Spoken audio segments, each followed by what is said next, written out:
thanks very much for coming. I'm Clare Fisher. I write fiction. I've written 2 books called All the Good Things and How the Light Gets In, and I'm currently studying for a PhD and working at the University of Leeds. I'm really, really excited to welcome you all here today to hear lots of sort of tidbit or taster readings from different writers in Leeds and Yorkshire.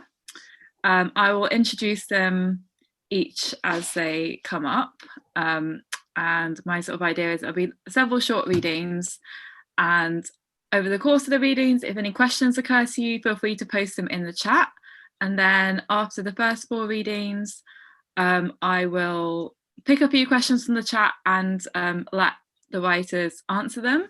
Then we'll have a short comfort break.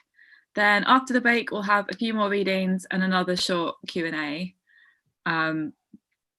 And yep, you're absolutely welcome just to put this on in the background and enjoy along with your lunch or your brunch or your cup of tea. It's really up to you. Hopefully it'll be nice and casual and fun and something to keep us all sort of entertained during lockdown. I am just going to post the schedule in the chat so people know what's going on.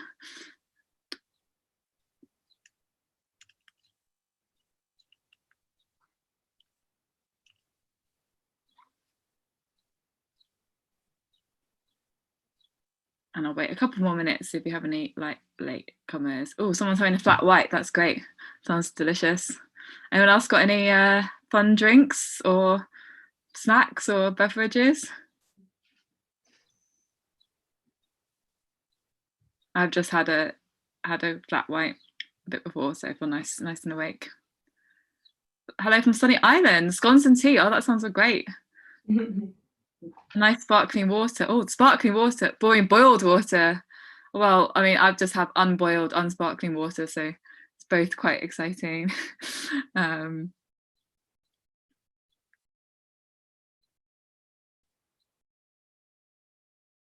Bethany says, I've run out of Yorkshire tea, so I'll have to make do with chamomile until I get emergency supplies sent. Oh no, that's very sad.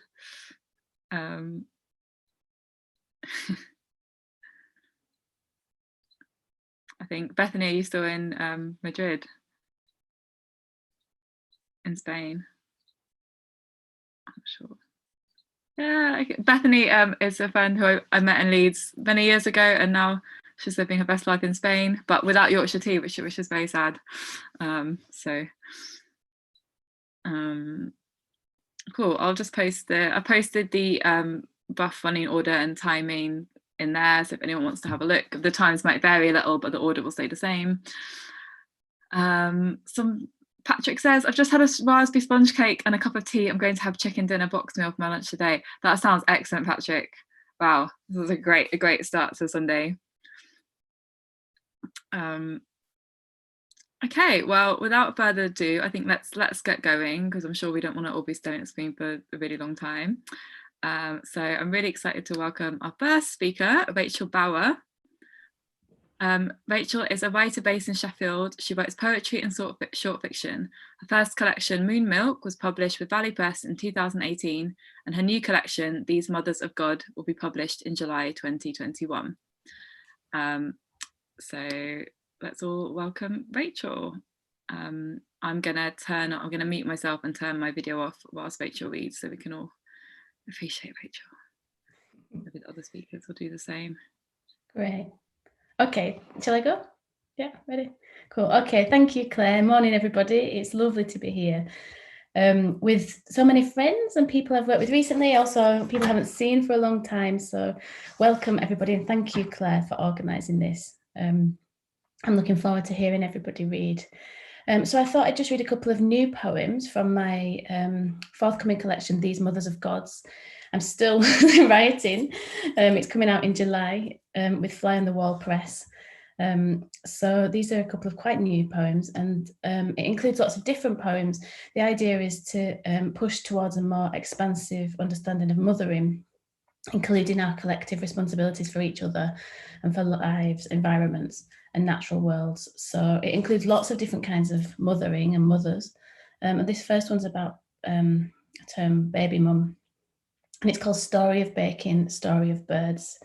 And the form is after Gobayega Odubanjo. So, story of baking, story of birds. The pie was plum. He sat in the corner and put in his thumb and said, "You're only my baby mum. So no, sweet one, I cannot marry you, for I have a wife at home." No, stop. That's not quite right. Actually, it was bird.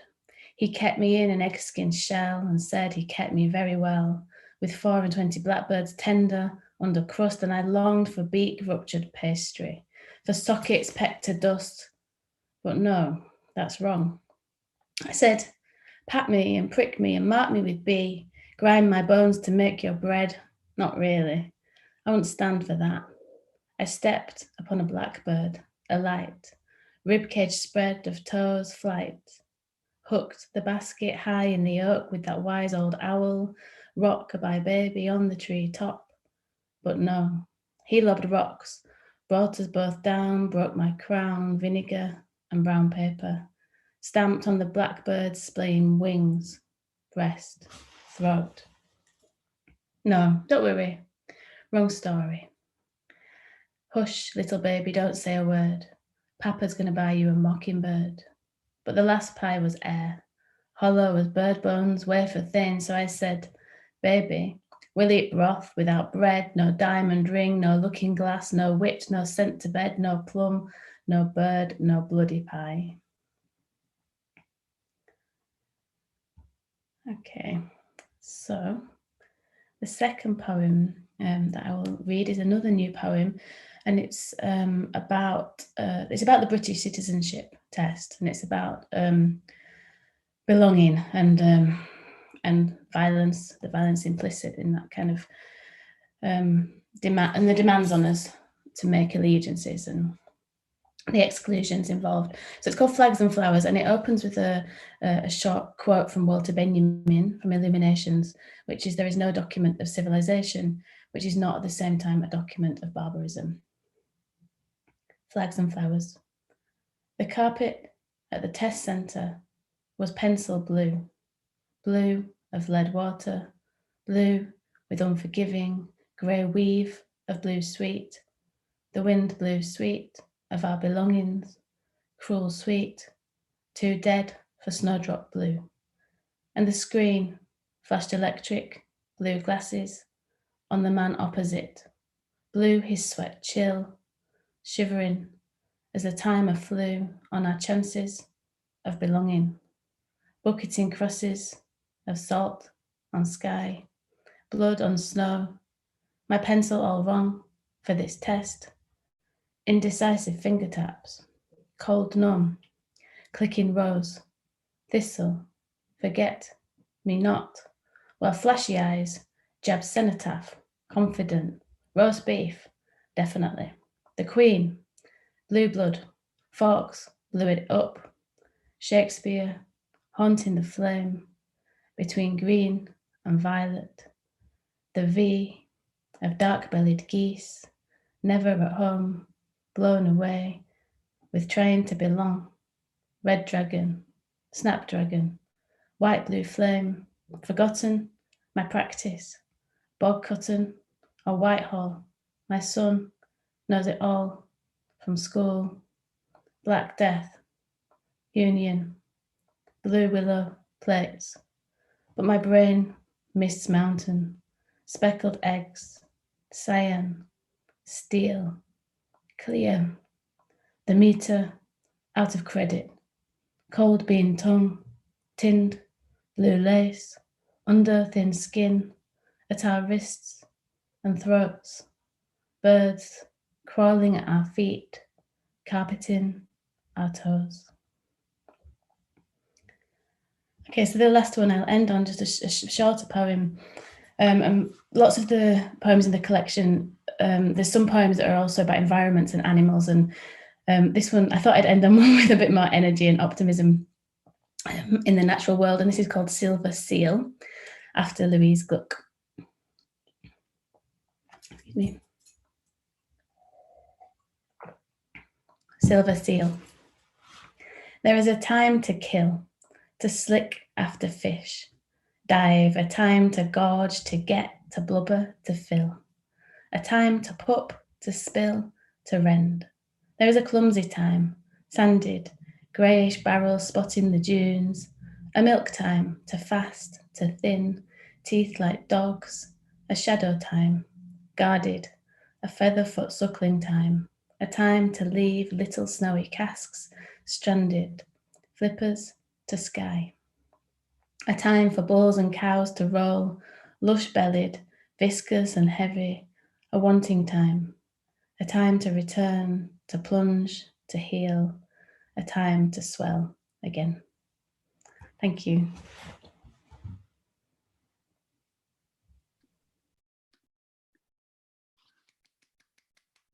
Thanks so much, Rachel. That was absolutely beautiful. I really enjoyed those really interesting different angles of motherhood there.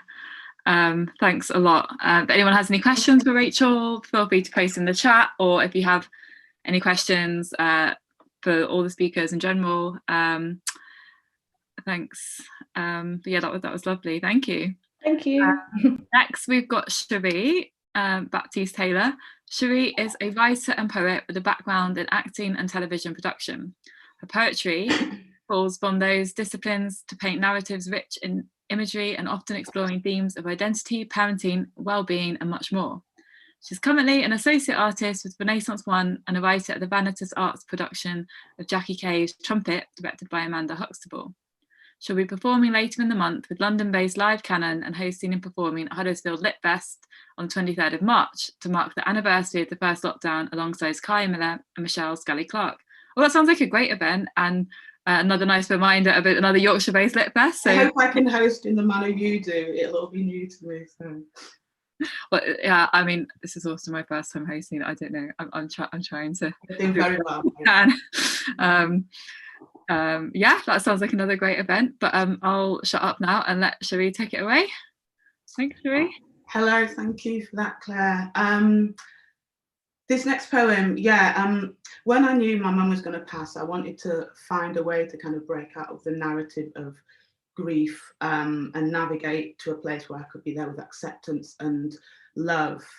And so I wrote this poem to kind of remind myself of that fact. And I'm aware that in the last year, we're all kind of more aware of the fact that being able to be there with a loved one when they pass is a kind of privilege and a blessing. It's also the anniversary week of my mum's passing. And so, I mean, I hope you don't, I don't see it as a sad poem. I see it as a poem with lots of light in. So I hope you get that too. And it's called, it's from my collection, Lioness, published by Valley Press. And it's called Several Days. We, your 4 children, faces washed with harsh soap of loss, cleaned off is the banality. Can't all face the finality, but we are there. Like sentries guarding your room, we smile at the nurse with a hello face, but are keeping it the space to be honoured by the grace of the biggest goodbye soon. 2 of my brothers read, me and my other brother watch your breath, gather our flowers to scatter on this test whilst hoping we don't wilt. Sometimes a hug pulls us near and we pull away quick to catch the tears, elegantly clambering to stand tall again on your legacy, like stilts, balancing on your every breath as axis of our world tilts. It will be several days before she slips away. The royal blue uniformed doctor on Sunday said, now it's Tuesday night, time for the light blue nurses to shift your angle on the bed. It's to stop bed sores. Doesn't matter anymore. But I welcome the comforting rituals like offers of coffee thick with kindness, bitter, sweet as a hospital routine that's become habitual. The hospital routine becomes everything. just as all the everythings are about to change. No more gritting teeth, Mum. All the higher powers are lined up for your release, Mum. Your peace is worth this, the earth's biggest exchange. Nearing the last exhale, bird frame body long past too frail for this, gasping now. I've shared your breath, a hiss of oxygen somehow, as if you're sailing away on the sound of waves.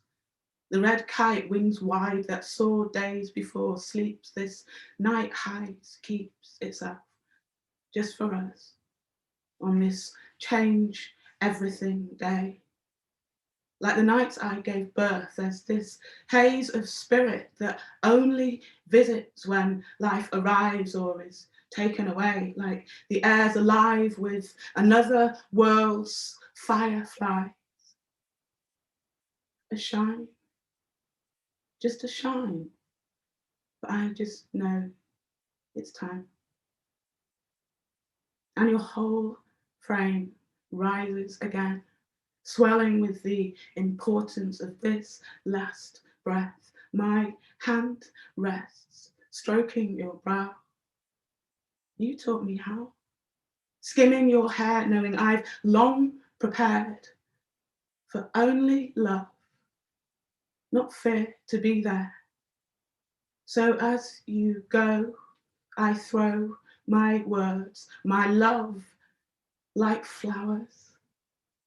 It's the last breath, Mum, I know, but I'm sure you'll be okay if I throw my love like flowers through this portal. Love laced with lily and jasmine, perfuming your shift from the mortal. A daughter's final test to ensure you're swaddled in this nectar nest wherever you go. So hibiscus and honeysuckle and lavender I throw.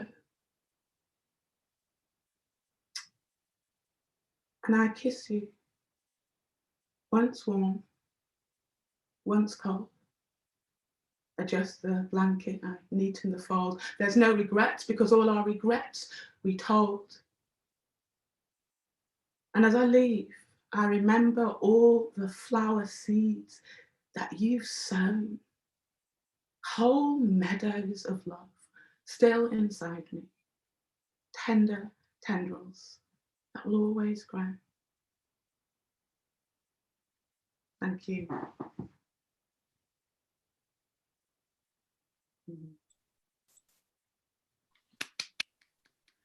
Thanks so much, Cherie. That was beautiful. So powerful. Oh, sorry. Yeah, so moving, and I think it had even more resonance given the year that we've had. And yeah it's a strange year. Meeting. Yes, thank you so much for sharing. That was really, really beautiful. Welcome. Thank you. Yeah, like another nice reflection on mothers as well, on love and connection. Yeah, definitely. Yeah, feel really moved. Thank you.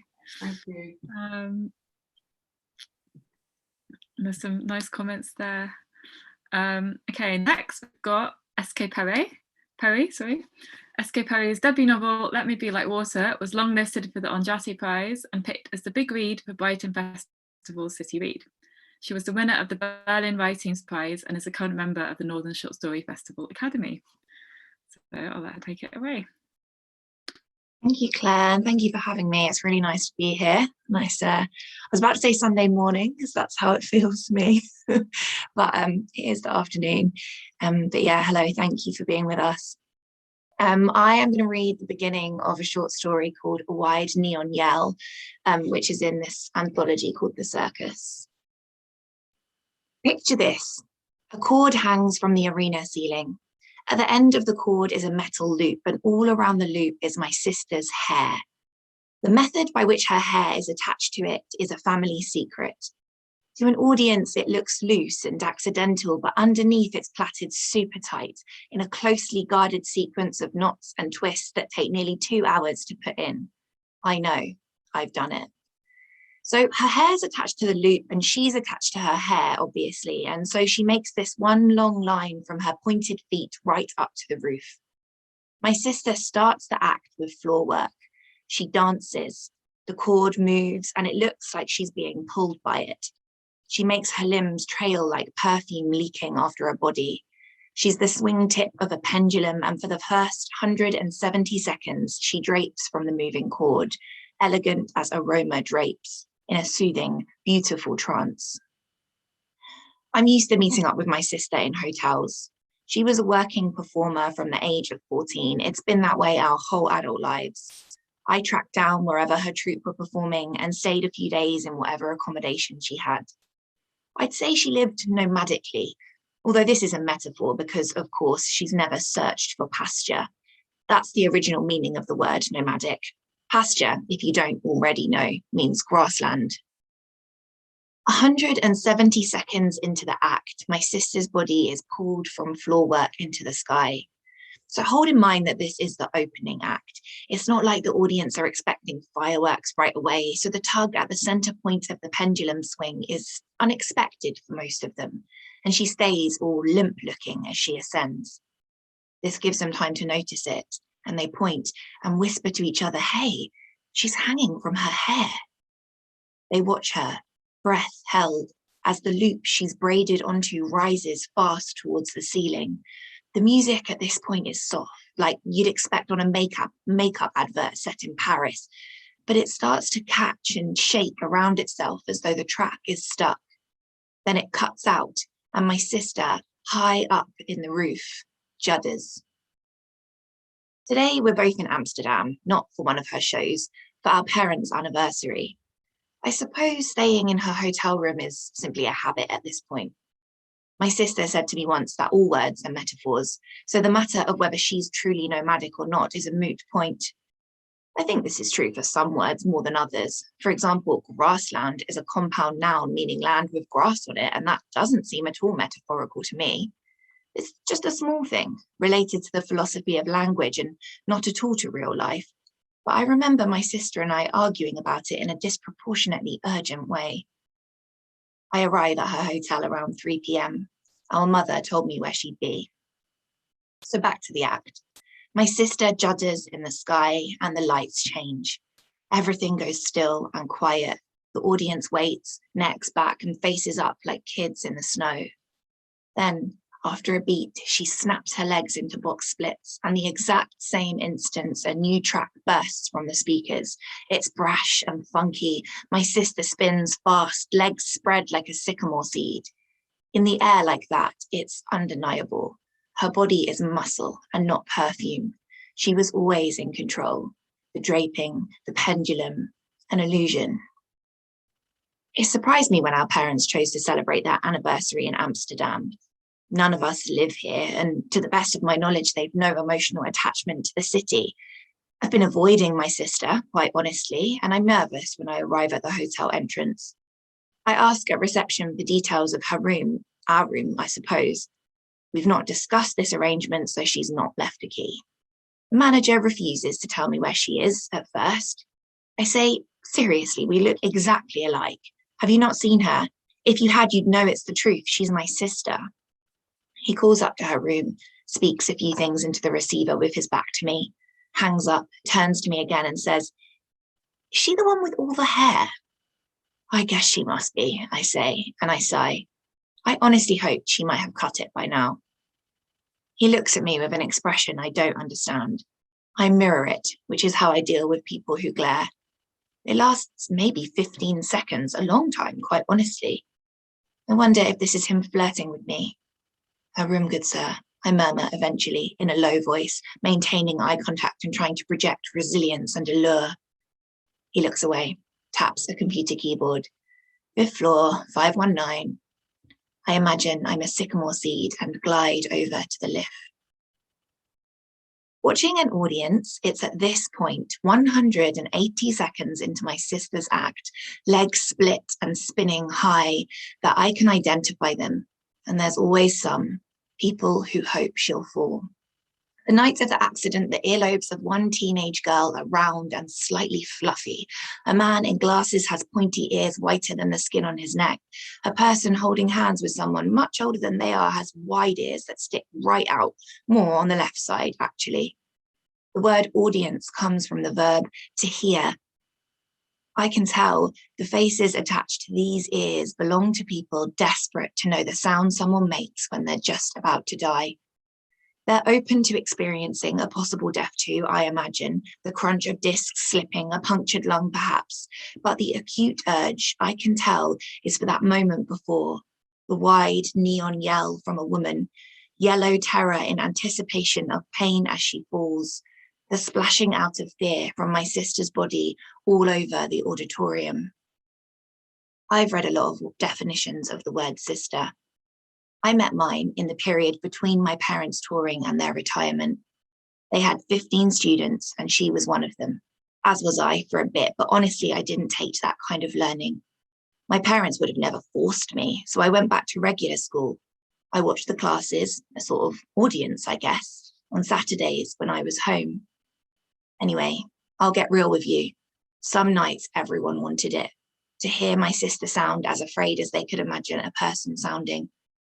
On nights like these, there was an energy even outside. Down the road, they'd all marched along to get there, as though the day itself was gnashing and furious and everyone wanted to feed. By 8:03 p.m, when we were 180 seconds into the performance, their jaws gripped every one of them and they oohed and ahed, and I'd know they are hoping for an accident. I've never discussed this with my sister. I mean, I imagine she felt it too, even though she's not nearly as empathetic as me. I haven't raised it with her because, quite honestly, I can't see how that would be a pleasant thing to experience. My belief is this: you let other people raise the things that are unpleasant for them, and if they don't want to, well then, that's their circus.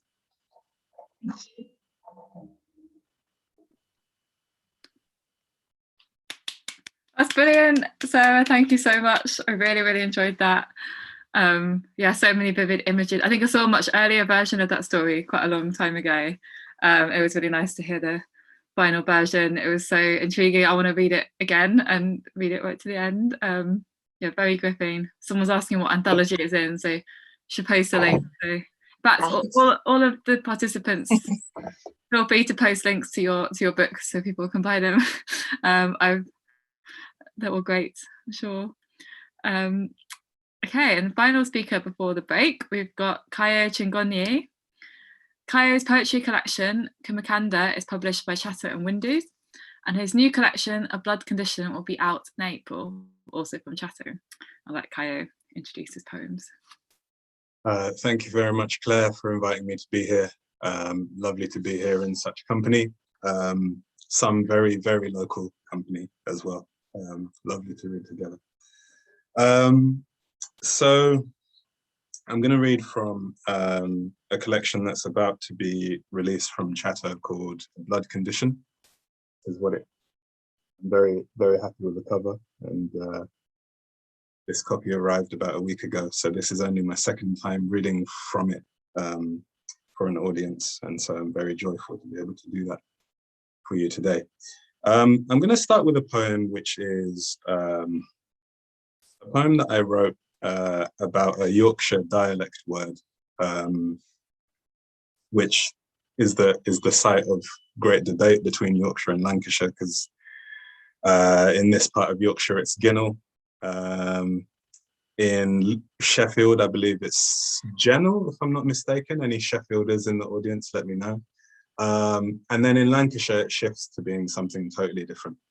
So for our purposes today, it's Ginnell. An interstice, a quarter tone, last known whereabouts of missing persons the world over. From the Old English, the coast's open moor, pointing the way to the Whale Row. Gap in the teeth of a terraced street. I'm enjoying the interplay in the comments. Snicket is a wonderful sounding word. I'm going to give that a try. I'll try and bring it into a sentence in the next week or so. I'll report back somehow. So there's been a theme of kind of like of grief and loss so far, which sometimes happens at a time like this when people come together to read from their work. And who am I to go against tradition? I'm going to read something in that vein as well.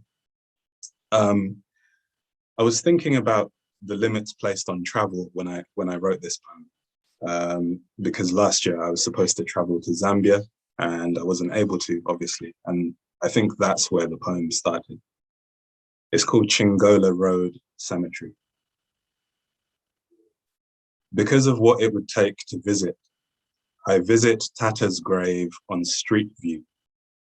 In the early hours of mornings when the edge of sleep is like the border at Kasumbalesa, where men with red eyes police their sovereign patch, Kalashnikovs at their sides, gold standard of summary justice, making of a family, cartographers, then sextons. Our Year 9 biology teacher glossed succession. The built environment will always be exposed as a fad, given time. And so it has come to pass here, the Chingonyi name's resting place. This is a picture of David, late, and Muzanga, equally late, and John Kanjamba, also late. Where we might find a stone, it is overgrown with long grasses and plants designated weeds because we've yet to lend them use. I came to pay my respects, as my mother did before me, kneeling at the exact spot all she carried like a bag of shopping dropped, its contents rolling. On the tape she made of his favorite songs, her voice cracks in the acts of speaking, as if the act is what loosed him from this plane. Let us pause to play him Hotel California. Let us say father and son are driving together along a coastal road in an open-top feat of mid-century automotive nous. The son rides shotgun, skipping tunes to test the low end of the Alltech Lansing system in the back. As one track fades, another picks up the slack, a wayfarer's tune, written in a shack on a 4-track in the 70s. Guitar, a voice threaded with regret. Each word a promise that in the end, the singer could not keep. I'll finish with this poem. We have some, you probably can't see them, but we have some balloons behind us because this is my birthday week and I like to milk birthdays for as much as I can. But I wrote this poem just before I turned 30, which was a site of the usual crises of confidence for me, much to the annoyance of those around me. Oh, thank you. It's been good so far. This is a poem that I wrote for a mentor of mine who was really fond of writing poems celebrating threshold ages. So he has a poem called The Last Night of My 20s, and I thought at that particular moment was a good moment to write a poem in that form as well.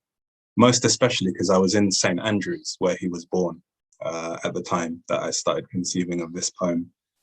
And I'll finish with this one, which includes the indie end of the night staple, Mr. Brightside. Yeah, shout out to Mr. Brightside fans in the audience, and thank you for listening. It's been lovely to be here. Not that I'm going anywhere, I'll still be here afterwards. It will be lovely then too. The Last Night of My 20s, for Roddy Lumsden. Fitting that the day should dawn in this most Lumsden-esque of Lumsden-esque contexts. Sea froth for night music and the company of Susanna, kind enough to show me this walk she knows without recourse to light. When the hour came, Mr. Brightside played it in, a song to which, by dint of the glint in Sophie Bernard's eye 12 years ago, I cannot listen passively, which calls to mind the secret canticle that undoes you, Roderick. Maybe it is better some things retain their mist, that all of us might carry a well of myth in the pit of our pith. Maybe it is by such melodies we exist. Thank you so much.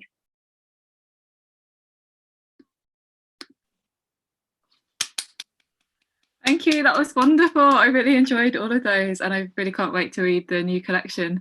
Lots of happy birthday wishes, including Pisces Supremacy from Vic Johnson.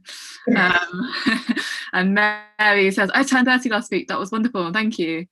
Yeah, happy birthday. Lots of solidarity there. Wow, those readings, I all enjoyed them so much. It was so much emotion, so many complex ideas, so many interesting images. I guess, does anyone in the audience have any questions for particular readers so far in general? If you do, post them in the chat. If not, no worries. And I've got a couple of questions up my sleeve. Mainly just the chat seems to be lots of comments of how much people have enjoyed everything that's been read, how moved they've been.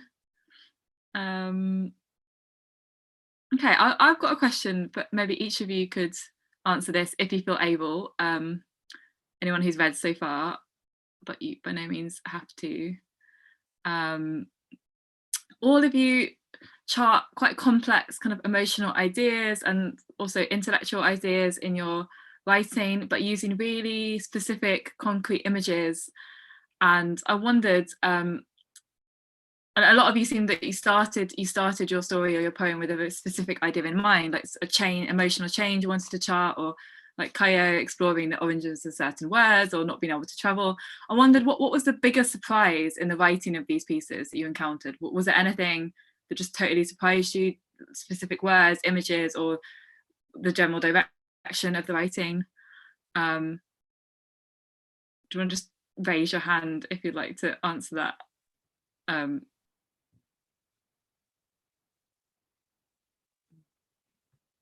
didn't wait. Was that? I didn't see. Just okay. Cherie and then Rachel. I think what surprised me in the writing of the poem was it'd been a long journey, and I knew I needed to capture it because I knew I needed to remember it. And I think sometimes it's in those real kind of cliff edges of life that you kind of realize the functionality of poetry. And so I'm glad I've got it, because when if I get swept away or triggered, I've got it to come back to. But I think the biggest surprise in a way was I was worried, because I wanted to respect my brother's privacy and the rest of the family's privacy and write the poem. And I think the surprise was being able to kind of, it's that kind of, the intention was there, and somehow I managed to make them present without, kind of sharing their most private moment. So I think that was the kind of surprise, yeah, and the comfort. It gives me a lot of comfort, which is nice. Lovely, thanks very much, Cherie. Rachel, would you like to add to that? Yeah, that's really interesting, I think, Cherie. I think for me, the surprise of the poems is the fact that they came at all. So the one about the nursery rhymes, I just haven't been able to write this year since last March, and I wrote that one very quickly. And sometimes poems come very quickly, and it's such a surprise.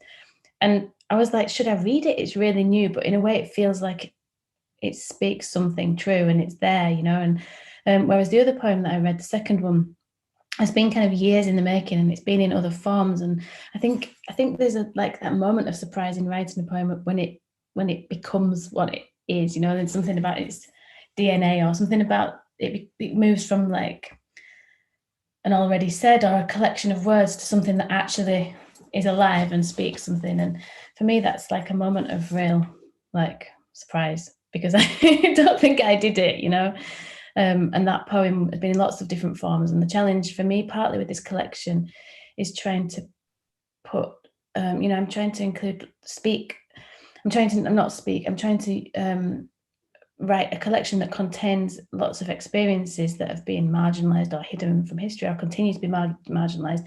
And I don't want my voice to get in the way of that. And it's not my, a lot of it's not my history, it's not my voice. And so in some ways it's how to enable that to happen without getting in the way of it, I'm not sure if that answers your question, Claire, but it's just, I feel like the whole process is a bit of a surprise sometimes. And yeah.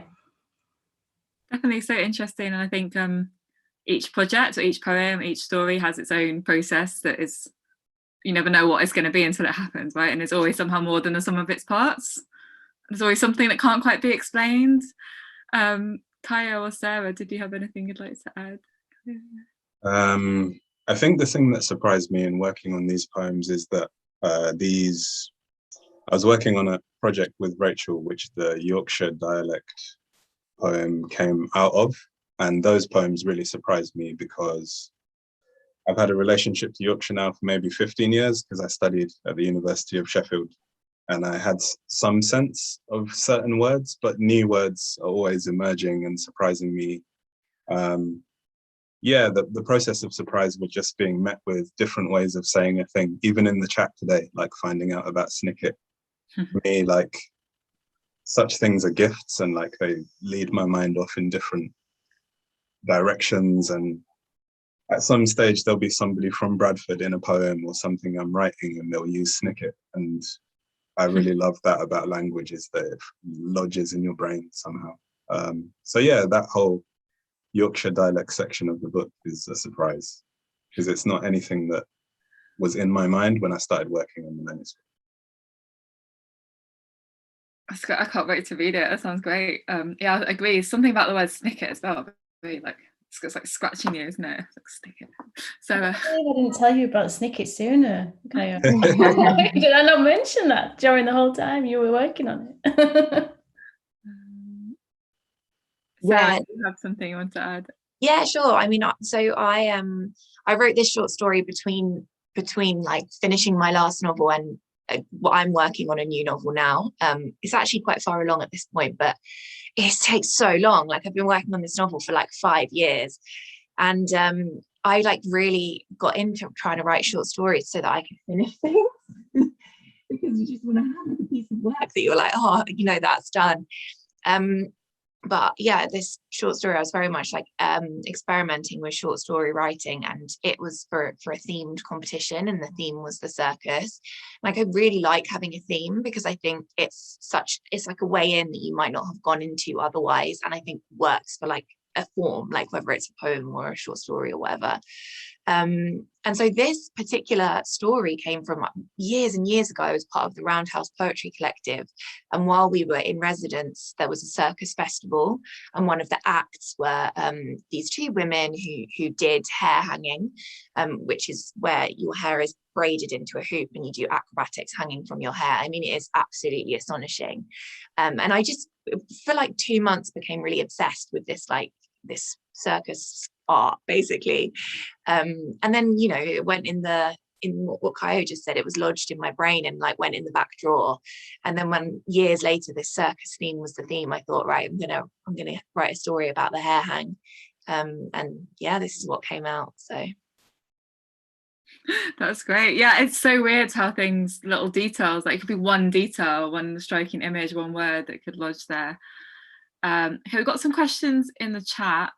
I think what I'll do is I'll save these for we're going to have a second Q&A at the end. So I think let's have a break now until 12:55. So hello, welcome back everyone. I hope you all had a nice little screen break. I know it can get surprisingly tiring just staring at a screen for a long time. But I really, really enjoyed the first section. I'll just wait another few minutes for everyone to come back. Has anyone got any other interesting drinks? Maybe you've been busy buying everyone's poetry and fiction that they put in the links there. So if anyone wants to follow up on any of the writing you've heard, just have a look in the chat to see where you can buy people's work. In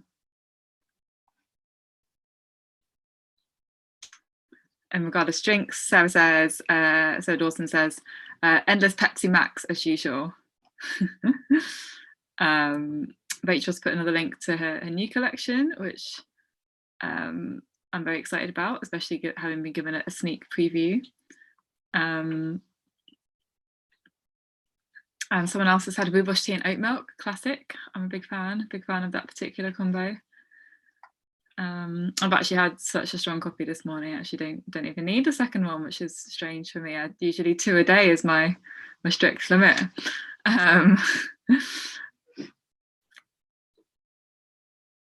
but yeah, hopefully everyone's settled now with another drink or Sunday lunch, snack, brunch. I don't know, who knows what time it is.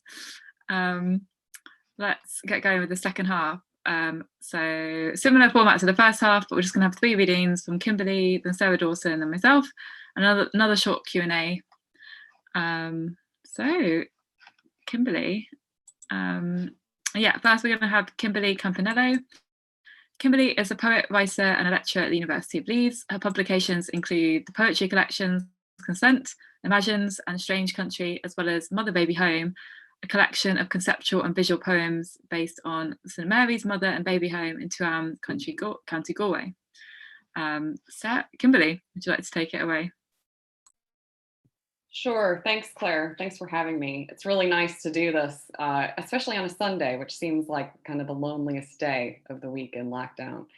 So as Claire said, my last project was a book of conceptual and visual poetry. And by conceptual, it was made completely of words that I did not write.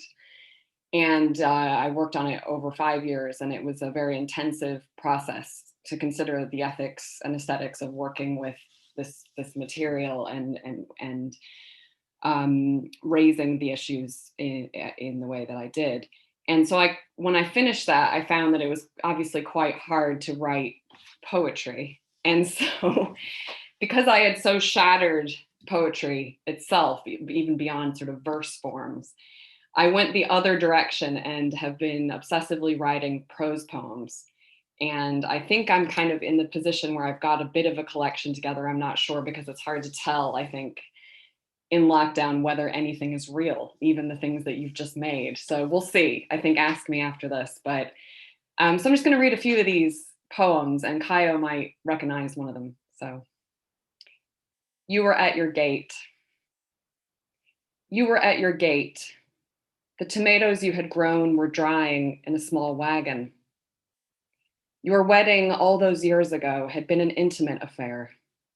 The photograph sent across the ocean came back to you in my hand.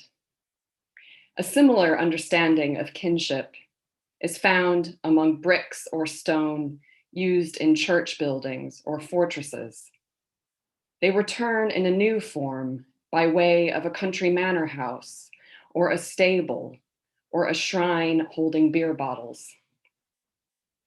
I have returned recently from sabbatical. The working conditions there are appalling. A lineup of knots needed 4 bodybuilders to massage out of me. They fingered my sinews and released my fascia. My pectoral muscles, for example, were utterly botched. The myth of the whiteness of classicism is equally gripping. Something about it is suggestive of the power washer. There was one of them used a few years ago on a local guild hall. They lost all the wood carvings trying to get at the stone.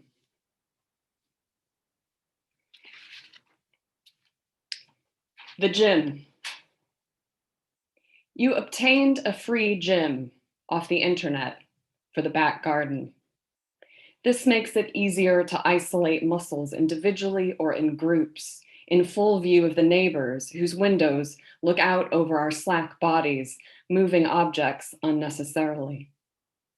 In actual fact, the earliest humans probably did have similar hand weights or focused exercise technologies, though the common argument still stands that as some moved away from needing to do physical work to survive, we lost our suppleness and so our health.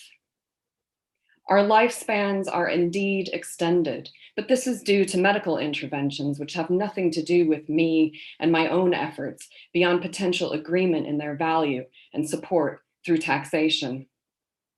And what about those bumpy stone objects found in the furthest reaches of the Northern Islands?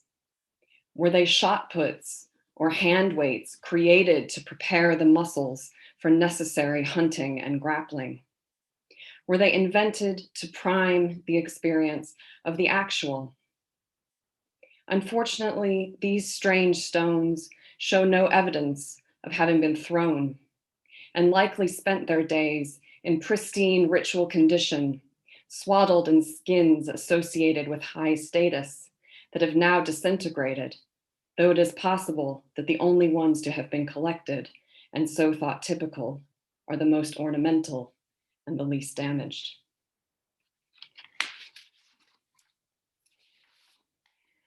The monument. The plan for the weekend is to go to the monument, built up over the blown up monument, across from the building that is now a monument, down the road from the statues that are monuments, and the garden that is a monument, and the centers of learning and making that are monuments, and the cafe with its scones and its tea served in leaky pots. The march will assemble there with relevant flowers and speeches. The parade, not unlike the coronation stone, is a roving monument that brings people out of doors and requires identification. I have built a small monument to you that is easily misunderstood. Its language moves toward ever simpler states. I have crossed out to declare and written to say. I have removed all names in favor of she and he and they. The process of making this understanding is most precious. It is not a style, it is a monument. And I'll end with an indicator. An indicator. Shaving and oiling the insides of the ears of a horse is beneficial for those who will support it. The electric shave reveals past histories, bites under scabs. Then you can rub the oil into the fold with the whole length of the side of your hand, sliding it and then turning it to bring your thumb to the base where the unique nub pulses near the skull. I wrote a unique letter outlining the basics, the shape of the fish and its correspondence to my own body, the cup too. I described the urges of the universe and the least and most likely outcomes of penance and celebration. Electric air is an indicator of a storm on the horizon. The horizon, you write back, yours or mine.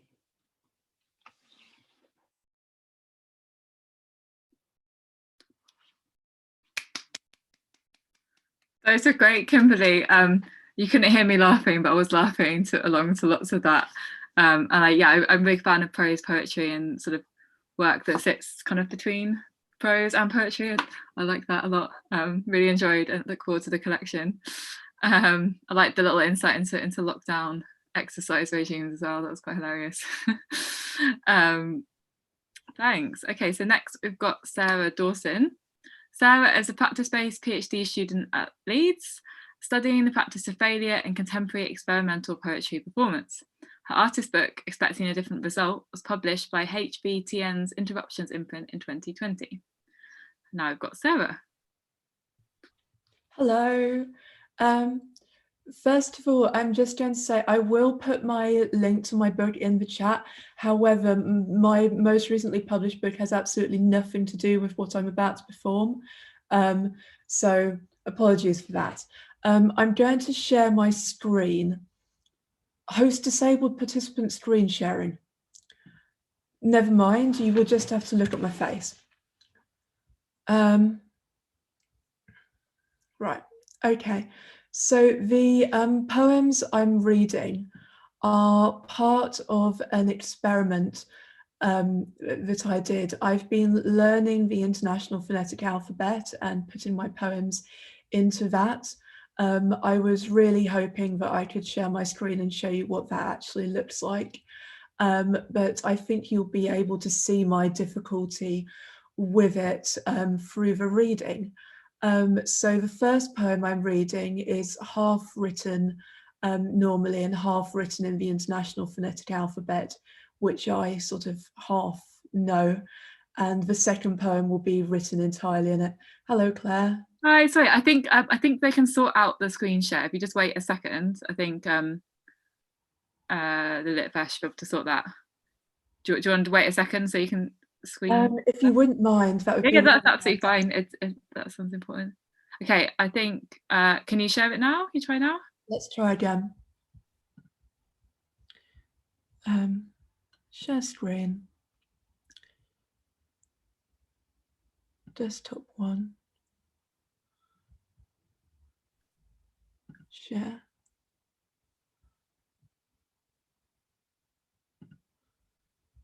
I've got it at the bottom of my screen. I think you should be able to. The bottom banner.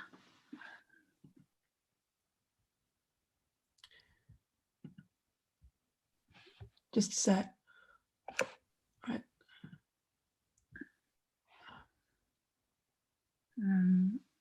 Okay, I won't be able to do this because I have done some preferences wrong on my computer and I would have to quit and reopen Zoom. Okay, no worries. Never mind, let's just read the blooming poems. I mean, my PhD is on failure after all, so let's get to it. Okay, a lone note from the mouth, a forward roll, an internal rotor, to make this a lively event. I've got that process down to a method of metronome. The first student drops the ruler and the second student catches it and the distance is measured. This becomes leading behind these sounds, clapping to indicate pace. Speaking is really slowing us up, just pushing the clay around the floor. Sit and listen to it. Arguments about having to go through all the saliva so we can move on.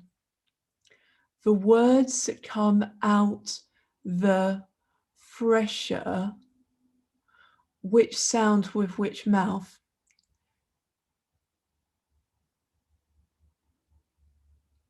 You like long, drawn out sounds. I will take several times a lone note from the mouth so we can move on. I hope metronomes, I hate metronomes, like there's no rush. Pressure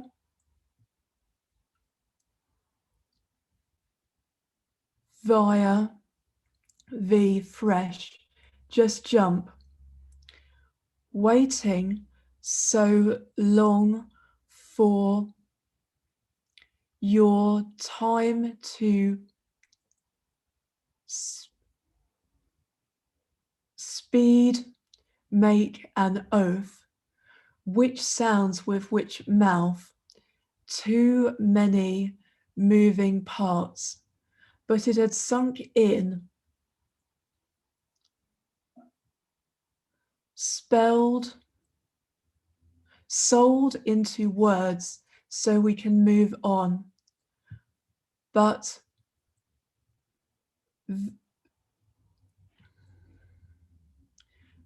that isn't mainstream sound, just doesn't have the pace.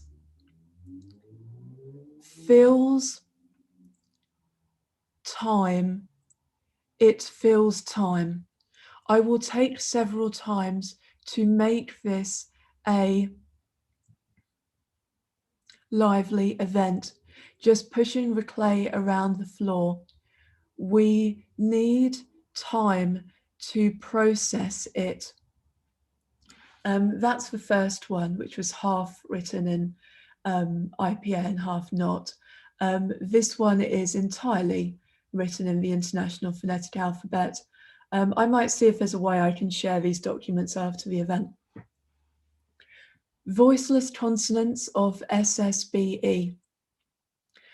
I'm a jet saying some forms along fence surface. It's soft like a brushing. To allow more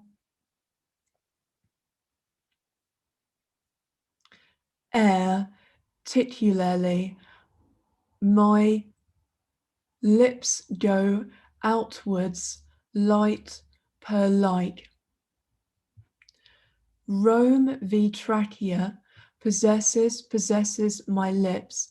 Let little morsels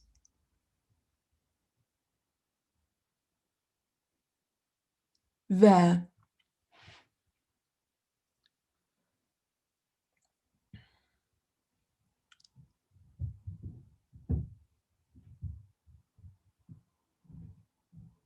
Saw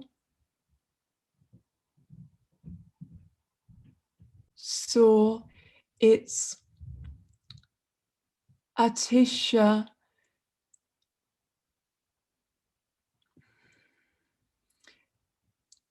itchy as in cherub, different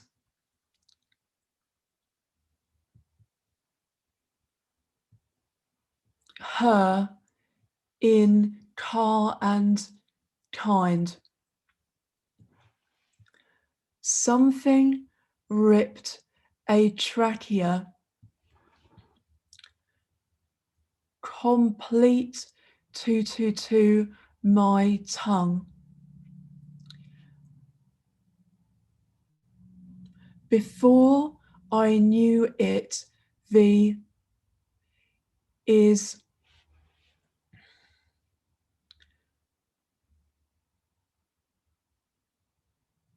riddled like a pet, a noise. My body just makes sound wrong. It gets the H every time. That's for problem, so let's practice. Car as in kind. Separate these hard consonants. Refer and the fur, the ver and the sir. Ring from above my tooth, made by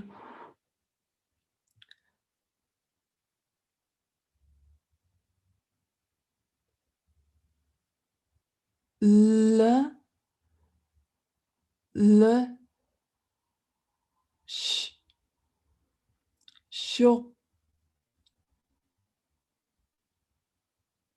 lopping or banging of a spoon.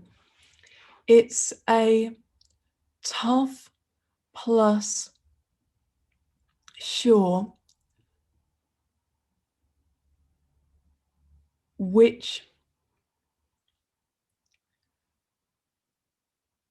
what's with drawing down most liked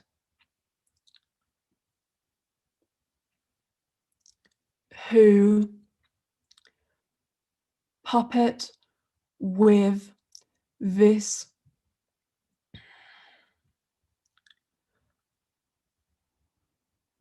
loose jaw foot.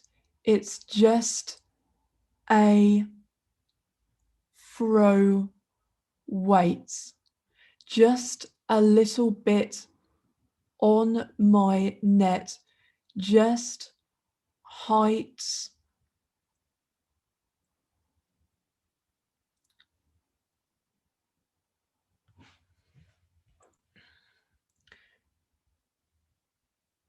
for where I talk. Breath of the passage, it's broader. I figured out fat for fur.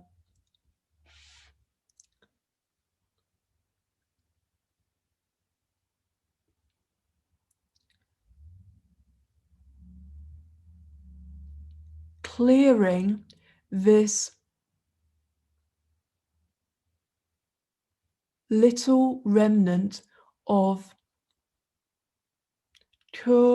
car truck. It's soft like a brushing. Thank you. Thanks very much, Sarah. I could see in the chat that lots of people are really enjoying that. It's such an innovative concept and really made me really brought out that kind of awkwardness in language that I personally feel in like every interaction, but is always hidden. I liked how you just brought it to the surface so kind of bravely. Yeah, really, really interesting. I think I can see lots of people. Cherie enjoyed it for word nerdery, you said. Yeah, same. I really like what you said. My body makes word wrong, sounds wrong, or something. I was like, yeah, that really clearly, yeah.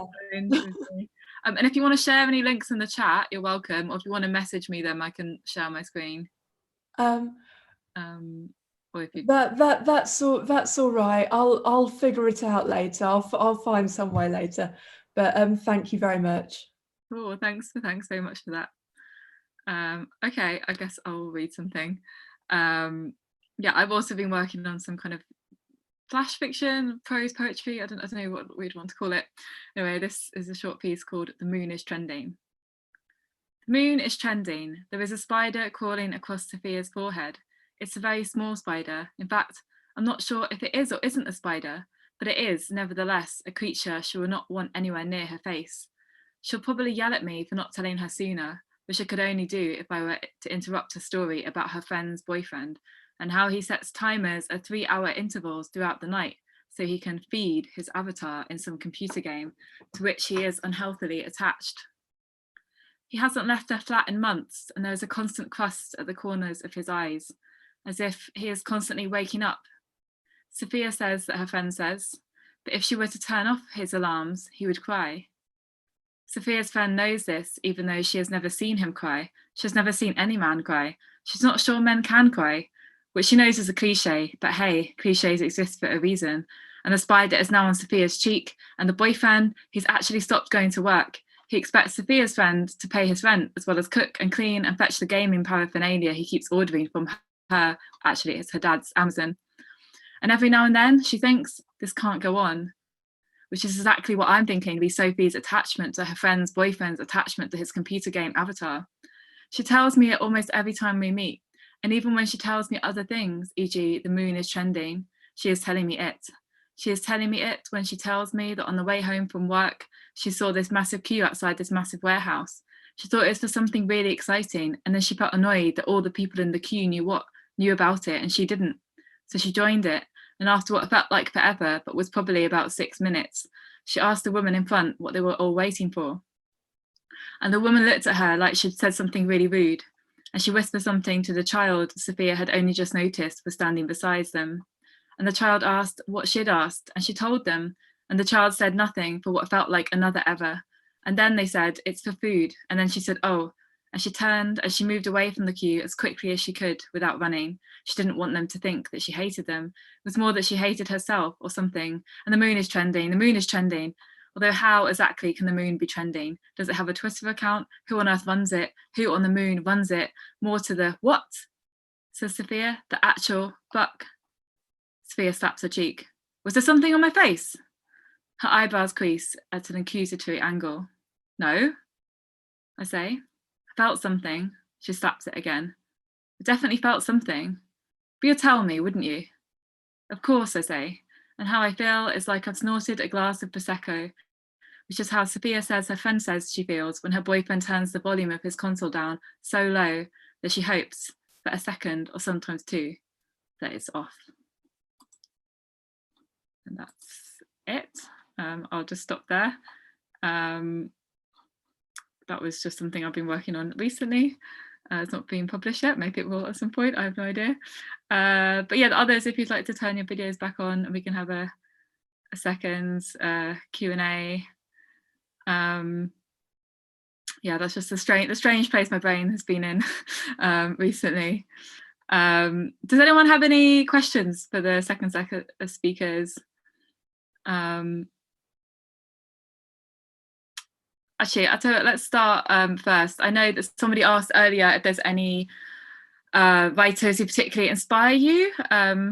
Kimberly, anyone what you're particularly inspired by in this instance of work, or just more generally? I think there's always the difference between the writers that inspire you creatively and the writers that you just read. You know, I'm always pleased to read just about anything, but the things that feed me creatively, I feel like I can't always predict what that's going to be.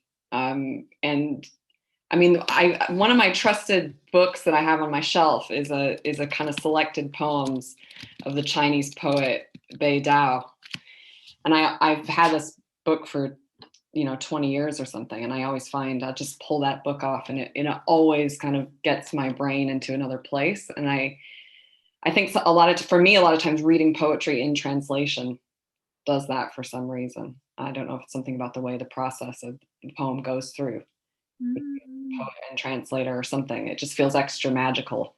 So that's not a very good answer, a very specific answer, but that's really interesting. Thank you. And Sarah, Dawson, how about you? I'd be really interested to hear about how anything that inspired these experiments, or what kind of work you feel your work was in conversation with. I'm not sure. I mean, they come out of a particular reading that I've done. To be honest, the way that I came about that was actually to do with a sort of amateur orchestra from the 1970s called the Portsmouth Symphonia. It wasn't another writer at all, and it never mind. That's a long story. I think generally although I don't know if you'd even say this person was a writer, I'm inspired a lot by Nathan Walker, who does performance literature, which is there's some kind of challenge to the body. And I think the way that they set up the challenges that they do, like there was one with speaking with stones in the mouth, and there was one where there was literally a fist being inserted to the mouth and speaking at the same time. Yeah, I'm inspired by those kinds of physical challenges. That's really interesting. Yeah, I guess as well a good reminder that, of course, writers aren't only inspired by writers, but by different art forms and just different things in life in general. And I think that idea of putting like actual physical constraints is really interesting. I guess often in kind of written prose, you talk about imposing kind of more written constraints. I'll check him out. Thanks, put a link there, Kimberly. I find, I have those writers I keep going back to, or when I get a bit stuck, I know if I sort of open their work, it will sort of move something in me. So Lydia Davis is one of those, and Carson. But sometimes it's more that I'll feel there's a specific emotional block to me writing, or something specific I go looking for, and then I'll sort of like have a route around different books on my shelf, or try reading new work to try and find that thing that will unlock me. And sometimes I can't really predict what it is, and sometimes it will unlock something at a particular point in time, and then 6 months later I'll look back at that book and I'll think, it's not really that special. I don't know why I was so affected by it, but I guess it's just mysterious like that. Okay, Becky's got a question. Some of the writers talked about not knowing where the work will have been produced, where the work they have been producing will be published, and there seems to be some uncertainty for writers about new work. How do you ensure quality, and how do you know when you've hit on something that will appeal to readers? Does anyone like to answer that first? Anyone have thoughts on that? Cherie, go for it. Because I don't really know what I'm going to say, but I don't like the kind of silence. But yeah, I think that for me it's to do with, I think what I've come to find is that it's to do with truth. I know when I believe it, and that's when I think it will work. I used to try and overthink it a lot more, but I think just on an energy level, for it to carry with resonance, it has to resonate from an honest, authentic place in yourself. And I know when I can be like, oh no, that I don't believe that, So I think, that's kind of how that's what I see as quality. And yeah, hopefully that kind of carries across to a reader or an audience. That's a very nice way of putting it. Anyone else have thoughts on that?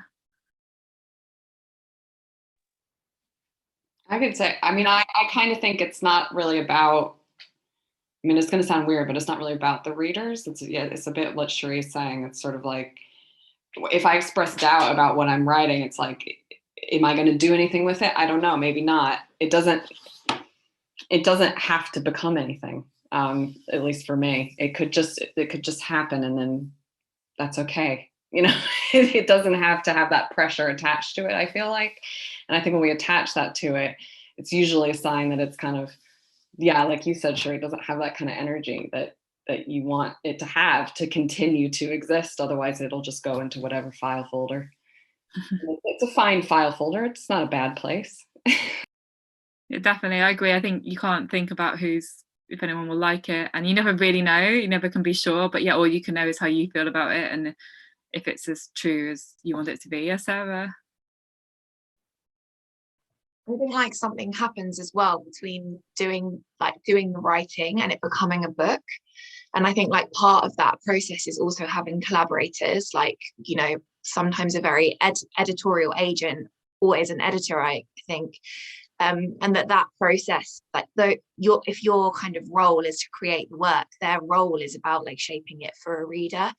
And I think sometimes because it's the writer's name that goes on the front, we act as if it's like a one-person process. But I also really feel like that kind of turning it into a book happens in collaboration with like skilled people who like get that part of it right. And I guess also, you know, get the marketing or get how it's going to place in a literary kind of capitalist world. So there's complications in that process. And so I agree with Kimberly that there is something where you're not thinking about the reader where necessarily, or not necessarily thinking about the reader from a commercial perspective, just in that initial writing phase, which can be about the process. Yeah, I just think there's a collaboration that happens in preparing it for being a product. That's a really good point, Sarah. Thanks. I'm afraid we're going to have to stop there because I think there's lots of other events happening. But thank you so much to everyone who took part. I really enjoyed all your readings and hearing your thoughts. And thank you so much to everyone who came, who listened, who posted comments and questions in the chat. I hope you have a great rest of Sunday and then go and check out some more events at Leeds Lit Fest. Thanks, everyone. Take care. Thanks, Claire. Bye, everybody. Thank you. Bye-bye.